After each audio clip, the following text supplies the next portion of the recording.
Well, good morning, Interbet fans, and welcome to the Turffontein big race day, Saturday, the 13th of February. Remember, this race day was postponed from last Saturday, and pretty good card. We got some very good racing, some very interesting racing. We could get a few results, but it looked like a couple of standouts to me. And 23 pentrometer, 5 meter false rail at the 700 meter mark, so gives everyone a chance. First race, 20 past 12, 1160 meters maiden plate. That's a 6 furlong maiden plate.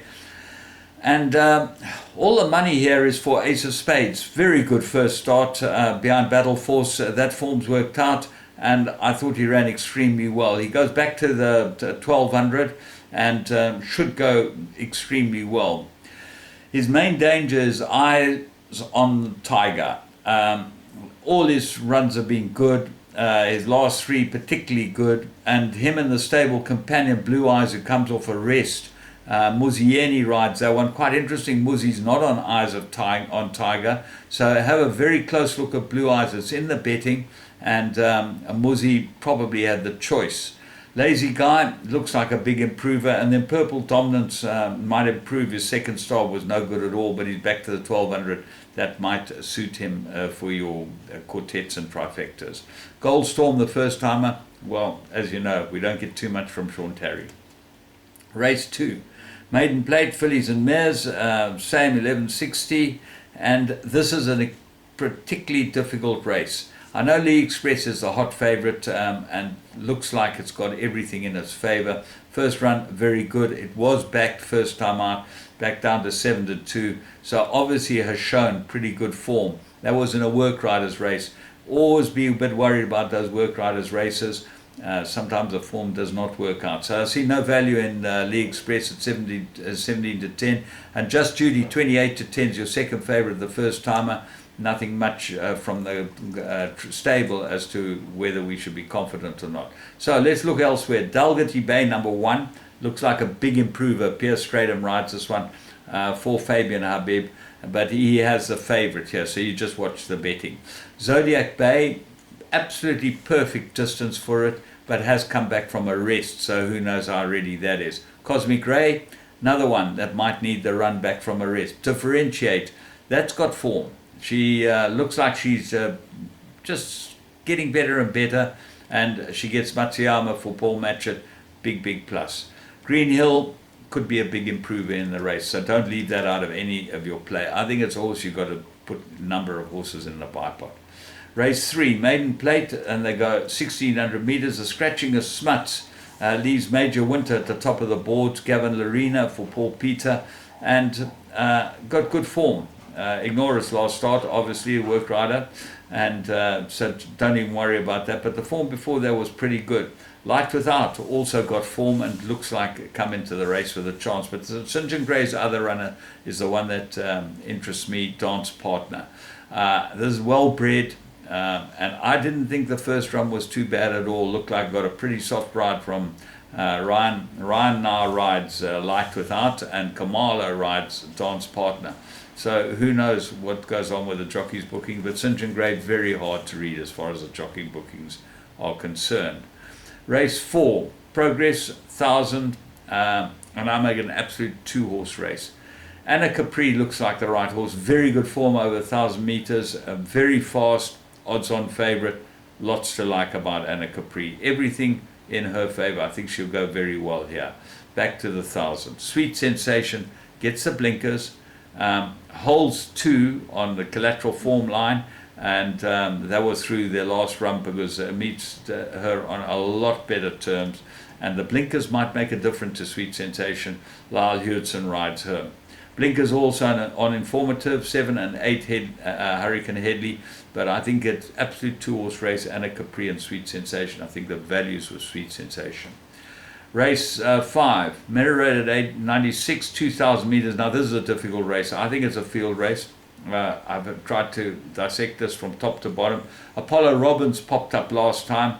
Very nice win. He got a 4-point penalty for that. He's still down at the bottom of the handicap. Kamala rides him again, so he knows what's going on there.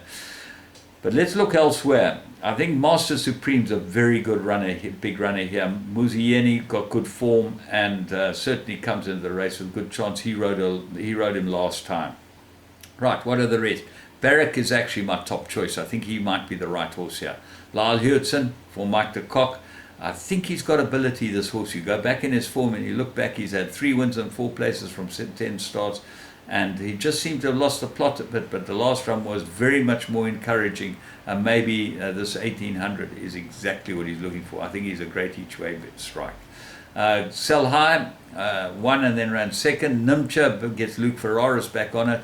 And Western Fort needed his last run badly. He wasn't ready. If he's come on necessarily, he will be a big runner there as well. So, tough race. You've got to have a look at the lot. Race 6, Karting Fillies Guineas, 1600 is a grade 2, and War of Athena, anything goes. Great race this is going to be.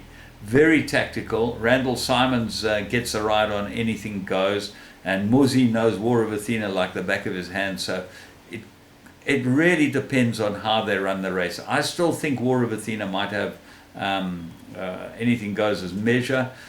I'm not sure why, but just having had a close look at the whole thing, anything goes, she's very good. But I'm going with War of Athena. Caroluma make the big danger to both of them. I think it will run extremely well, Caroluma, and expect it to certainly be in the first 3. Race 7, the Gauteng Guineas, 1600 meters, and here I like Malmoose, Mike de Kock's horse. I think he's the right horse. Ignore his last start. He certainly didn't have things go for him. He got into the race, and then he got all sorts of trouble down the straight. Never really looked comfortable, and that was his second run down in Cape Town. I think he'll be a different horse today. Second base, I make him the big danger. I really like this horse's form. I like the way he's won his races. Horses have come out that he's beaten easily and won. Tyrus Express and Nachi both come out and won. So he could be anything second base. He's got a pedigree. He's won 5 out of 6. Whew, lot to like about second base.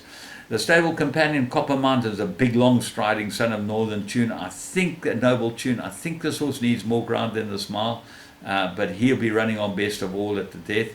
Catch 22, he's got very good form, and he's beaten a lot of these horses at much worse weights in this level weights contest. And then Mount Pleasant, he's a star, this horse, but does he get the mile? Even Mike de Kock said on his website, not sure that he gets a mile, and that's why I'm going Malmoose. I think he gets a mile properly, and I think he's absolutely cherry ripe, ready for this race. Race 8, Tommy Hotspur, 1,000 meters. Could be anything could win this, but my top 3 would be True to Life, Gavin Larina for Janianta van Vuren.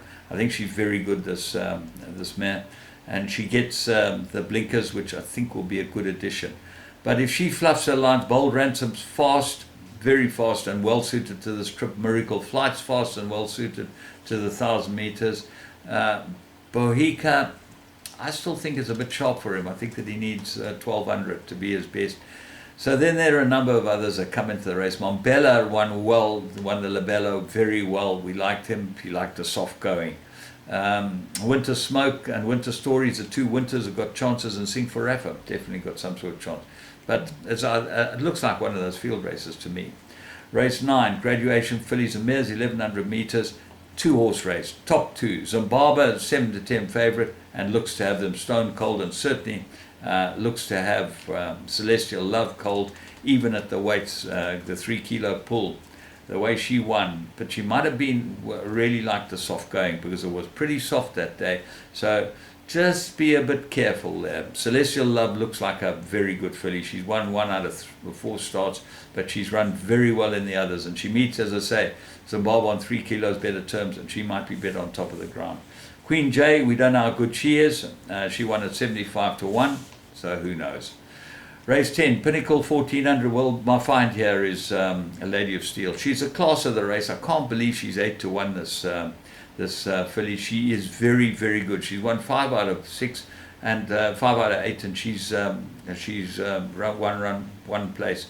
She looks very well in this race. She's the best merit-rated horse in the race, and at the weights, she should be able to beat this field. I think it's a perfect trip for her. Lots to like about her. If she doesn't, well then put on the red light, 52 on its back, claim the 2.5 49.5, got to be a runner.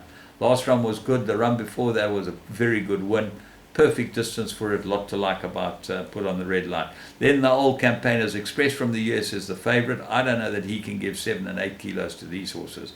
Tierra del Fuego, he looks like he's quite well in at with 58, but he's drawn 14. That's not going to help him. And Whirly has been unbelievable.